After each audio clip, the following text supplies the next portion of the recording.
Mesdames et messieurs, en ce 2 août 2026, journée nationale d'hommage aux victimes de violences sexuelles liées au conflit et aux victimes de crimes contre la paix et la sécurité de l'humanité, dénommée Genoceste.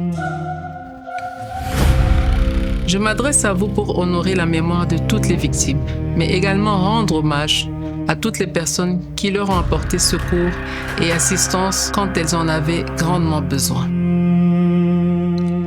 Cette journée est un appel à notre conscience, car il est des douleurs qui marquent à jamais et traversent des générations.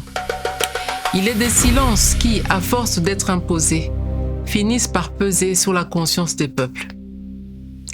Et derrière chaque silence, il y a une souffrance qui attend encore d'être reconnue.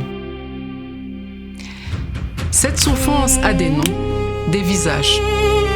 Elle se lit dans le regard des enfants, dans le courage des femmes et dans le combat de survivantes et survivants. En tant que femme, mère, première dame et championne globale de la prévention des violences sexuelles liées au conflit, je veux leur dire aujourd'hui, nous vous voyons, nous vous entendons et nous œuvrons pour que votre souffrance ne soit pas oubliée.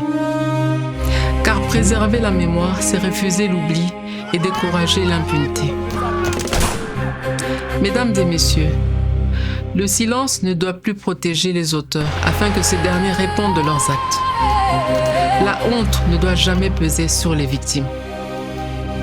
Les survivantes et les survivants doivent être écoutés, protégés et accompagnés. Aujourd'hui, cette responsabilité nous appelle à poser un acte concret. Je vous invite, Congolaises et Congolais, d'ici, de la diaspora et toutes les consciences éprises de justice, à signer la pétition pour la reconnaissance de génocide commis en République démocratique du Congo. Signer cette pétition, ce n'est pas seulement apposer un nom sur une liste. C'est activement briser le cycle de la récidive et refuser d'être complice. C'est demander que les crimes subis par la population congolaise soient clairement nommés, car dans la mosaïque des crimes commis sur notre sol, certains faits, certains actes et certaines campagnes de violence sont susceptibles d'être qualifiés de génocide.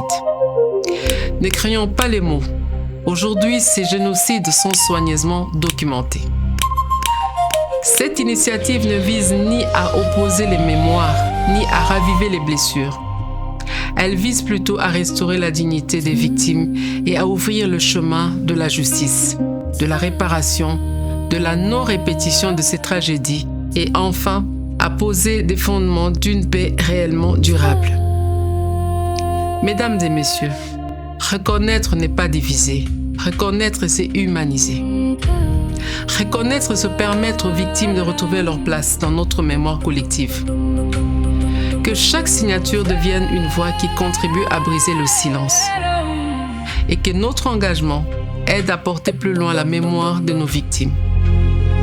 Je vous invite donc à signer la pétition, à la partager et à faire entendre avec nous la voix des victimes congolaises. Je vous remercie.